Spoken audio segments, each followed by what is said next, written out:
friends, family, and strangers on the internet. This is Allison coming at you from our playroom. This is my first official YouTube video after I attempted to do lots of Facebook Lives talking about mental health nuggets. So I figured I felt inspired, as I used to feel inspired to do Facebook Lives, and I decided that I wanted to do my first YouTube video. So if you're interested, stay tuned. Today we're going to talk about grief. So we're going to talk about grief in a way that isn't perhaps sort of the standard that you think of when somebody dies. I want to think about grief in a way that has to do with the loss we're experiencing in our, in our social life, in our family life, in our milestones that we are experiencing. I want to talk about grief for a minute in regards to that. So if you've watched my other videos, you know that I am inspired to sort of make these because of something that's occurred for me in my own life, because, even though I'm a therapist, I live life just like everybody else out there. So today we went to Elizabeth's school to sort of have her last little packet pickup. She got all of her supplies that the school had, like her diapers and extra outfits and her boots and all that kind of stuff. We needed to pick it up because obviously the kids are not going back to school this year. So I knew that this was happening, obviously.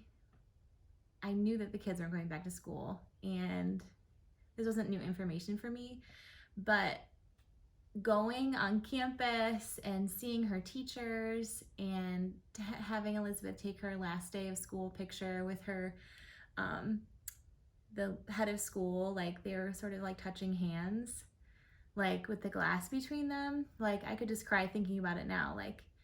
It was just hard.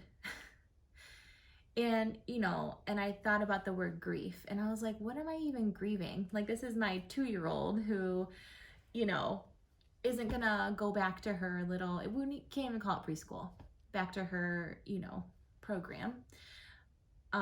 What do I have to grieve?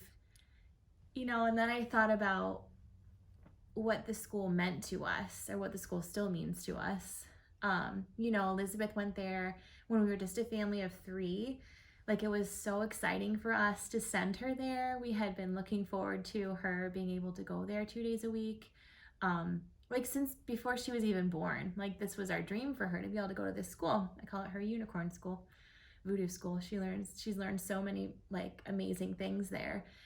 And we were just so excited. So being there and looking at her pictures from her first day of school, I remembered walking her in, and I was still pregnant with Emmett at the time, and how much that was the first time we've ever done something like that, where we have taken her to a place and left. And I remember feeling I could trust the people that were there, and it gave me time to get ready for Emmett. I was just remembering all of these things, and how sad I am that that may not happen for her next year.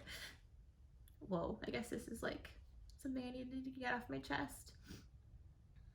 And I just I feel very sad about it. And I realize it's not just about that she's not going to be able to go to school. Obviously it would be nice for her to be able to go, and for me and Emmett to have some time together, but everything that represented for us. And I feel sad about it. So I say all this in that I'm sure that everyone who is watching this has had a moment, or will have moments like this come up for you. And it's it's not really it is about what the moment is. For us, it is about that she's not gonna be able to go back to school, but it also is bigger than that. And so use me as an example of, oh no.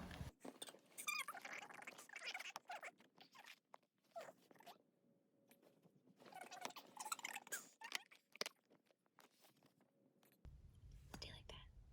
Okay.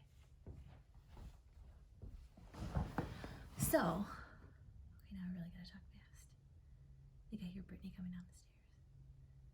Anyway, so he used me as an example of how to like honor what you're feeling, not like push it away and pretend like it's, you know, not happening. Or I wasn't trying to like dismiss my feelings. I was really like in them and feeling them and like learning from them. Like that's how I kind of was able to figure out like the bigger picture. Like, am I really just sad about this, or is it about like, you know, the loss and the grief that I feel about all those little milestones that we aren't going to be able to see or have or share. And that's what it is for me. So when you are able to like sit with them, then you're able to learn from them and sort of figure out what you want to do with them. So for us, like Brittany made this sweet video that you'll see on the channel, like to kind of, I don't know, like kind of honor, like it sounds like so silly, honor our 2-year-old's first year of school, but like these are important moments for us, as I already like explained why this feels so important to us. But like that was sort of her way of processing it, and for me, like obviously it's talking to you guys, like, and to her, sort of like verbally processing it. But for whatever it is for you guys, like let you know, figure out what that is for you, to kind of like work through those feelings. And like, not that they're not going to pop back up, but so you can like acknowledge them and move through them. And I know that there are going to be many more moments like this throughout however long. Hi, honey. I'm shooting my first YouTube video. Hi, Baba. Come here. Come see Mama. Come see Mama. I'm finishing up. Do you like my fancy setup here on Elizabeth's like cupcake stand? So that is my thought or my recommendation for you today. So I would encourage you to acknowledge those feelings that you're feeling and then figure out a way for you to release them or work through them. So that's it. That's my mental health minute. That's probably more like 10 minutes, but I hope that you enjoyed it. I hope it feels useful. Please, you can subscribe to our channel. You can like the video. You can comment below like what you guys have been feeling or what maybe has worked for you. So that's it. And now that I have my production assistant here, Brittany's gonna, you know, she's gonna take off. That's a wrap. Bye, everybody.